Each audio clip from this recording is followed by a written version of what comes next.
जय हिंद दोस्तों, Maurya success zone में आपका स्वागत है।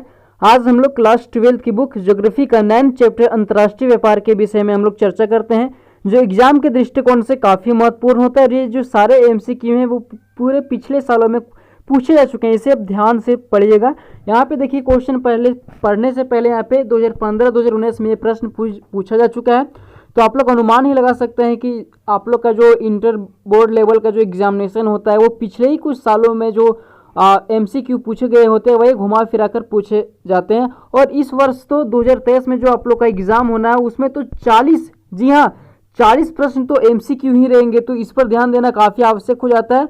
और क्योंकि आपका आधा से अधिक परसेंटेज एमसीक्यू पर ही उठ जाते हैं। तो सबसे पहले हम लोग समझते हैं, पहला प्रश्न हमारा क्या दिया हुआ है कि दो देशों के मध्य व्यापार क्या कहलाता है। देखिए, दो देशों के जो मध्य व्यापार का आपसी जो व्यापार होता है दो देशों के बीच में, उसे क्या बोला जाता है, तो उसे अंतर्राष्ट्रीय व्यापार बोला जाता है। और अपने ही स्टेट अर्थात अपने ही देश के अंदर, किसमें, अपने ही देश के अंदर किसी दो राज्यों के बीच में जब व्यापार होता है तो उसे अंतर्देशीय व्यापार के नाम से जाना जाता है।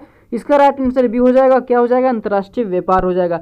अगले प्रश्न की ओर बात करते हैं हम लोग, क्वेश्चन नंबर 2 की विश्व व्यापार संगठन का मुख्यालय कहाँ है। देखिए, विश्व व्यापार संगठन अर्थात WTO का जो मुख्यालय है वो कहाँ पे स्थित है, तो इसका राइट आंसर जेनेवा हो जाएगा, स्विट्जरलैंड में स्थित है। देखिए, यह प्रश्न 2009-2020 में पूछा जा चुका है, काफ़ी VVI क्वेश्चन है, इसे आप कंप्लीट या कंफर्म कर लीजिएगा। अगला प्रश्न की बात यहाँ पे है, क्वेश्चन नंबर 3 कि संसार के अधिकांश महान पतन इस प्रकार से वर्गीकृत किए गए हैं। ये 2019 में क्वेश्चन पूछा गया है कि संसार के जितने भी महान पतन का अर्थात होता है बंदरगाह जहाँ पे आके पानी वाली जहाज जो रुकती है उसी को पतन के नाम से जाना जाता है। तो इस प्रकार के जो पतन है, किस प्रकार के पतन, महान पतन। यहाँ पे देखिए, मैं प्रश्न फिर से पढ़ दे रहा हूँ कि अधिकांश महान किस प्रकार से वर्गीकृत किए गए होते हैं। तो संसार के अधिकांश जो महान पतन, देखिए पतन का अर्थात होता है बंदरगाह, तो संसार के अधिक महानतम जो बंदरगाह होते हैं वो किस पर वर्गीकृत किए गए होते हैं, तो ये विस्तृत पतन वर्गीकृत किए गए होते हैं। देखिए, आप लोग कन्फ्यूजन मत होइएगा। देखिए, पतन मतलब होता है बंदरगाह और विस्तृत का मतलब होता है, आप लोग तो हिंदी में समझते होंगे कि बड़ा, लेकिन यहाँ पे ये विस्तृत पतन बड़ा का कहने का मतलब नहीं है। विस्तृत पतन उसे बोला जाता है जो किसी देश के अंदर ही उसका जो विकास होता है, और इसका जो विकास किसी बड़े नहर या फिर नदी के किनारे होता है, और ये जो नहर और ये जो नदी होते हैं वो मुख्य रूप से सागर या समुद्र में मिल जाते हैं, तो उसी को विस्तृत पतन के नाम से जाना जाता है। विश्व के जो अधिकांश जो महान पतन है वो विस्तृत पतन ही है, तो इसका राइट आंसर भी हो जाएगा विस्तृत पतन। ये 2019 में यह प्रश्न पूछा जा चुका है, इसे कंफर्म कर लीजिएगा, काफ़ी इंपॉर्टेंट क्वेश्चन है, हो सके तो नोट कर लीजिएगा। अगले प्रश्न की ओर हम लोग बात करते हैं कि निम्नलिखित महाद्वीपों में से किस एक से विश्व व्यापार का सर्वाधिक प्रभाव होता है।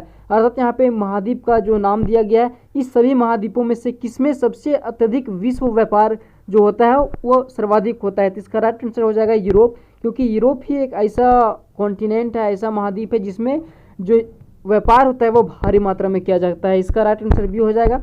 अगला प्रश्न की ओर बात करते हैं, क्वेश्चन नंबर 5 की ओर कि राष्ट्रीय विकास परिषद का अध्यक्ष कौन होता है। देखिए, राष्ट्रीय विकास परिषद का अध्यक्ष किसी भी देश का जो उस देश का प्रधानमंत्री राष्ट्रपति होता है, जिस देश में प्रधानमंत्री होते हैं तो उसमें उसका जो अध्यक्ष होता है वो प्रधानमंत्री होता है। जिस देश में राष्ट्रपति होते हैं उस देश का विकास परिषद राष्ट्रपति के हाथों में होता है। तो यहाँ पे क्या बोल रहा है कि राष्ट्रीय विकास परिषद का अध्यक्ष कौन होता है, तो राष्ट्रीय विकास परिषद का अध्यक्ष ये मुख्य रूप से प्रधानमंत्री के हाथों में होता है भारत में, इसका राइट आंसर भी हो जाएगा।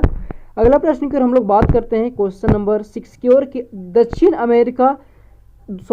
अमेरिकी राष्ट्रों में से कौन सा ओपेक का सदस्य है। देखिए, दक्षिण अमेरिका कहने का मतलब है कि दक्षिण अमेरिका क्या है, दक्षिण अमेरिका एक कॉन्टिनेंट, एक महाद्वीप है, उसमें बहुत सारे कंट्री है, उस सारे कंट्री में कौन ओपेक का सदस्य है। देखिए, ओपेक ऐसे देशों का समूह होता है या तेल उत्पादन करने वाले देशों का समूह होता है, इसमें कन्फ्यूजन में मत रहिएगा। ये जो ओपेक है वो तेल उत्पादन करने वाले जो देश होते हैं उन देशों का समूह होता है। तो दक्षिण अमेरिका के वेनेजुएला ही एक ऐसा कंट्री है जो ओपेक का सदस्य है। ओपेक अर्थात तेल उत्पादन करने वाले क्या देशों का संघ, एक देशों का संघ होता है, जिसमें वेनेजुएला क्या है, दक्षिण अमेरिका का एक देश है। ये 2019 में प्रश्न पूछा जा चुका है, इसमें काफ़ी इंपॉर्टेंट क्वेश्चन हो जाता है। ये जो मैं सारे क्वेश्चन करवा रहा हूँ एग्जाम के दृष्टिकोण से काफ़ी बेहतर है, हो सके तो इसे कहीं नोट डाउन कर लीजिएगा। निम्नलिखित देशों में से कौन सा आसियान का सदस्य देश है। देखिए, आसियान का होता है association of south east Asian nation, अर्थात दक्षिण पूर्वी एशियाई राष्ट्र संघ होता है। इसमें मुख्य रूप से देखिए आसियान काफ़ी इंपॉर्टेंट है, इसमें मुख्य रूप से वर्तमान समय में 10 कंट्री शामिल है और ये जो 10 कंट्री हैं वो एशिया के पूर्वी देश हैं, अर्थात Myanmar, Thailand, Laos, Cambodia, Vietnam, Singapore, Brunei, Indonesia, Philippines. ये जो 10 कंट्रीज हैं वो आसियान के सदस्य हैं। इसकी जो स्थापना हुई थी वो 1967 ईस्वी को हुई थी। कब हुई थी? 1967 ईस्वी को इसकी स्थापना हुई थी। और इसका जो मुख्यालय है वो कहाँ पे है? जकार्ता में है। कहाँ पे इसका मुख्यालय है? इसका मुख्यालय जकार्ता में। जकार्ता कहाँ? इंडोनेशिया की राजधानी है। तो यहाँ पे क्वेश्चन ही पूछ दे रहा है कि निम्नलिखित में से, यहाँ पे नीचे में से बहुत सारे कंट्री का नाम दिया हुआ है, उसमें कौन आसियान का सदस्य देश है? इसका राइट आंसर हो जाएगा ब्रुनई, जो क्या है? आसियान का सदस्य देश है। ये जो आसियान का सदस्य है, आसियान जो होता है, इसमें आप लोग कन्फ्यूजन में मत रहिएगा। हो सके तो आसियान में मैं जितने भी देशों का नाम बताया हूँ वो सब हो सके नोट कर लीजिएगा। इसमें 100% इस आसियान और सार्क का जो जितने भी कंट्रीज होते हैं उसमें एक प्रश्न एग्जाम में 100% होता है, 1 से 5 प्रश्न के बीच में पूछे जाते हैं। आसियान में फिर से बता देता हूँ, इसमें 10 देश मुख्य रूप से शामिल है। कौन कौन है? Myanmar, Thailand, Laos, Cambodia, Vietnam, Singapore, Brunei, Indonesia, Philippines, ये 10 देश शामिल है। और इस प्रकार क्वेश्चन पूछा जा सकता है कि यहाँ पे क्वेश्चन इस प्रकार दे देगा कि निम्नलिखित में से कौन सा कंट्री जो है वो आसियान का सदस्य नहीं है, तो इसमें अलग अलग देशों का नाम दिया होगा। यदि अब 10 देशों का नाम आप लोग को याद होगा तो ये आप लोग के लिए काफ़ी आसानी होगी और एग्जाम में आपका जो आंसर होगा वह सही होगा। अगला प्रश्न की ओर हम लोग बात करते हैं क्वेश्चन नंबर 8 की ओर कि निम्न व्यापार समूहों में से भारत विकास एक सदस्य है। यहाँ पे कहने का मतलब इसका है कि निम्न व्यापार समूहों में से भारत किसका एक सदस्य है। तो यहाँ पे जितने भी यहाँ पे क्या दिए हुए हैं, एक संस्था है, एक संघ है, इस सभी में से भारत किसका एक सदस्य है? तो इसका राइट आंसर हो जाएगा साफ्ट का सदस्य। देखिए साफ्ट में मालदीव, श्रीलंका, भारत, पाकिस्तान, अफगानिस्तान, नेपाल, भूटान और बांग्लादेश आते हैं। इसमें 8 कंट्रीज आते हैं। इसका जो मुख्य उद्देश्य क्या होता है? इसका जो मुख्य उद्देश्य होता है कि आपसी में जो व्यापार का, छोटे छोटे व्यापारों को बढ़ावा देना होता है। इसकी जो इसका मतलब क्या था? ये जो साफ्ट का जो समझौता हुआ था वो 2006 में हुआ था। इसमें कन्फ्यूजन में मत रहिएगा, काफ़ी अच्छा प्रश्न है ये। इसका राइट आंसर ये हो जाएगा। अगला प्रश्न को हम लोग बात करते हैं कि कोलंबिया और ब्राज़ील, काफ़ी इंपॉर्टेंट कॉलेज है, काफ़ी इंपॉर्टेंट क्वेश्चन है। दक्षिण अमेरिका के ये 2 कंट्रीज है कोलंबिया और ब्राज़ील, में किस फसल का उत्पादन सबसे अधिक होता है? तो देखिए कोलंबिया और ब्राज़ील में सबसे अत्यधिक कहवा का होता है खेती। कहवा जिसका इंग्लिश कॉफ़ी होता है, आप लोग को पता ही होगा। तो इसका राइट आंसर क्या हो जाएगा? कहवा की खेती ब्राज़ील और कोलंबिया में सर्वाधिक मात्रा में किया जाता है। अगला प्रश्न को हम लोग बात करते हैं कि रबर। देखिए रबर का सबसे बड़ा निर्यातक देश कौन है? अर्थात विश्व का ऐसा कौन सा कंट्री है जो रबर का भारी मात्रा में दूसरे देशों को बेचता है, रबर बेचता है? तो इसका राइट आंसर क्या हो जाएगा? मलेशिया। मलेशिया रबर उत्पादन का सबसे बड़ा देश है विश्व में। अगला प्रश्न की हम लोग बात करते हैं क्वेश्चन नंबर 11 की ओर। यहाँ पे क्या बोल रहा है कि अंतर्राष्ट्रीय व्यापार कितने प्रकार का होता है? देखिए ये जो अंतर्राष्ट्रीय व्यापार होते हैं वो मुख्य रूप से 4 होते हैं। कितने होते हैं? 4। यहाँ पे आंसर ये दिया हुआ है, इसमें यहाँ पे इस पर ध्यान नहीं दीजिएगा, मैं बताता हूँ, उसी पर ध्यान दीजिएगा। अंतर्राष्ट्रीय जो व्यापार होते हैं वो कितने प्रकार के होते हैं? तो ये मुख्य रूप से 4 प्रकार के होते हैं। कौन कौन होते हैं व्यापार में? यहाँ पे देखिए अंतर्राष्ट्रीय व्यापार के 4 प्रकार होते हैं। पहला होता है निर्यात, दूसरा होता है लाइसेंसिंग, तीसरा होता है फ्रेंचाइजिंग और चौथा होता है विदेशी प्रत्यक्ष निवेश। ये मुख्य रूप से 4 प्रकार के होते हैं। आप लोग को जो वर्मा वगैरह या फिर अन्य जो किताबें निकलती है उस सब में जो अच्छी किताबें होती है उसमें तो प्रश्न अच्छा ही दिया होता है, लेकिन बहुत सारी किताबों में क्या होता है कि जो प्रश्न होते हैं उसमें लगभग 10% प्रश्न गलत दिए जाते हैं, जो आप लोग का जो क्वेश्चन मार्केट में निकलता है वो सब। तो इसका राइट आंसर क्या हो जाएगा? सी हो जाएगा 4। अगला प्रश्न की हम लोग बात करते हैं क्वेश्चन नंबर 12 की ओर कि 1996 में कुल विश्व निर्यात का कितने प्रतिशत भाग सेवाओं का? तो देखिए निर्यात का मतलब होता है कि किसी दूसरे देशों को भेजना। तो यहाँ पे बोल रहा है कि 1996 में कुल विश्व निर्यात का कितने प्रतिशत भाग सेवाओं का? देखिए सेवाओं का अर्थात होता है कि कोई शिक्षक किसी विद्यार्थी को पढ़ा रहा है तो वो किसी सामान नहीं दे रहा है बल्कि वो सेवा दे रहा है। वहीं कोई डॉक्टर के पास आप जाइएगा तो वहाँ पे आपको क्या बोलेगा? कोई डॉक्टर के पास जाइएगा तो वो बोलेगा कि आपको इस प्रकार के दवाइयाँ लेनी है, तो वो आपको क्या देगा? कोई सामान नहीं देगा बल्कि वह आपको एक प्रकार का सेवा देगा। तो 1996 में विश्व निर्यात का कितने प्रतिशत भाग सेवाओं का था? इसका राइट आंसर हो जाएगा 25% भाग सेवाओं का था। अगला प्रश्न की ओर हम लोग बात करते हैं। यहाँ पे क्या बोल रहा है अगला प्रश्न कि समुद्र तट से दूर स्थल खंड के पतन को क्या कहते हैं। तो देखिए समुद्र तट से दूर स्थल खंड के पतन को औद्योगिक पतन बोला जाता है या तेल पतन के नाम से जाना जाता है। इसका राइट आंसर डी होगा, ये पर ध्यान मत दीजिएगा, इसका राइट आंसर डी हो जाएगा। तेल पतन या औद्योगिक पतन के नाम से विख्यात होता है। अगला प्रश्न की ओर हम लोग बात करते हैं। यहाँ पे क्या दिया हुआ है कि माराकाइबो पतन निम्न में से किस देश में अवस्थित है। तो माराकाइबो पतन वो कहाँ पे स्थित है, वेनेजुएला में स्थित है। कहाँ पे, वेनेजुएला में स्थित है, दक्षिण अमेरिका का ये देश है। अगला प्रश्न की बात करते हैं। आयात एवं निर्यात के बीच मूल्यों के अंतर को क्या बोला जाता है। तो व्यापार संतुलन के नाम से जाना जाता है।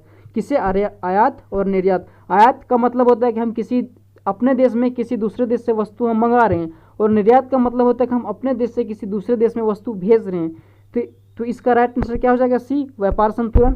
अगला प्रश्न की हम लोग बात करते हैं। यहाँ पे क्या दिया हुआ है कि रेशम मार्ग लंबी दूरी के व्यापार का आरंभिक उदाहरण है जो जोड़ता है। देखिए रेशम मार्ग जो प्राचीन काल में और मध्यकालीन काल में दोनों में विख्यात था। तो इसका राइट आंसर हो जाएगा यहाँ पे रोम होगा।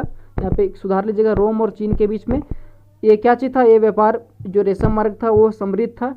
इसका राइट आंसर क्या हो जाएगा, डी हो जाएगा। सी पर ध्यान मत दीजिएगा, इसका राइट आंसर डी हो जाएगा। यह एशिया से होते हुए, देखिए कंफ्यूजन में मत रहिएगा, यह एशिया से होते हुए यूरोप और अफ्रीका तक जाता था। कौन, रेशम मार्ग। अगला प्रश्न की बात वहीं करें क्वेश्चन नंबर 17 की ओर कि निम्नलिखित में से कौन इथोपिया की राजधानी है। देखिए 2018 में प्रश्न पूछा जा चुका है। तो इनमें से कौन सा इथोपिया की राजधानी है। तो इसका राइट आंसर सी हो जाएगा, अदीस अबाबा इथोपिया की क्या है, एक राजधानी है। अगला प्रश्न की हम लोग बात करते हैं। यहाँ पे ओपेक का संस्थापक सदस्य नहीं है। देखिए ओपेक क्या होता है, आप लोग को बताया कि तेल उत्पादन करने वाले देशों को ओपेक का सदस्य माना जाता है। ओपेक का एक संस्था है। तो इसका जो संस्थापक सदस्य कौन नहीं, ऑस्ट्रिया इसका संस्थापक सदस्य नहीं है। वहीं अगला प्रश्न की बात करें क्वेश्चन नंबर 19 की ओर। यहाँ पे देखिए कि कौन व्यापार संघ का समाहित करता है। तो ये पूर्वी यूरोपीय देशों को समाहित करता है ये व्यापार संघ। कौन व्यापार संघ। अगला प्रश्न की ओर बात करते हैं क्वेश्चन नंबर 20 की ओर। एक काफी इंपॉर्टेंट है कि विश्व के किस देश से होने वाले निर्यात में वस्तुओं की सबसे अधिक विविधता पाई जाती है। तो इसका राइट आंसर हो जाएगा हमारा देश भारत, क्योंकि भारत से होने वाले जो निर्यात देश होते हैं, जो दूसरे देशों के भेजे जाते हैं, उन वस्तुओं में सबसे अधिक विविधता अर्थात विभिन्न प्रकार की वस्तुएं शामिल होती है। ये बी पर ध्यान नहीं दीजिएगा, मैं बताता हूँ उसी पर ध्यान दीजिएगा। इसका राइट आंसर डी हो जाएगा। अगला प्रश्न की बात करते हैं क्वेश्चन नंबर 21 की ओर कि भारत किस व्यावसायिक समूह का सदस्य है। तो भारत किसका, सार्क का भी सदस्य है और साफ्ट का भी सदस्य है। तो इसमें देखिए इस प्रकार क्वेश्चन रहेगा कि भारत किस व्यापारिक समूह का, यहाँ पे लिखा होगा कि व्यापारिक समूह का जो सदस्य है उसका राइट आंसर हो जाएगा साफ्ट, लेकिन केवल लिखा होगा कि व्यापारिक समूह का भाग है, केवल व्यापारिक समूह का भाग क्वेश्चन में दिया होगा तो उसमें सार्क मारिएगा।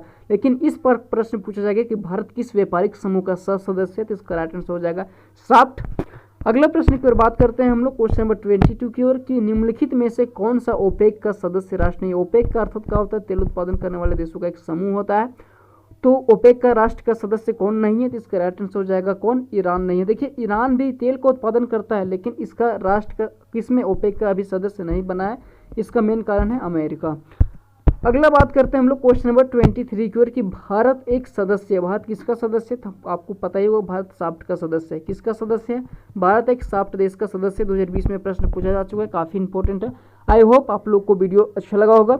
इसी प्रकार के वीडियो देखने के लिए इस चैनल को सब्सक्राइब कर ले, ताकि आगे आने वाले वीडियो की नोटिफिकेशन इस चैनल के माध्यम से आपको दी जा सके। धन्यवाद।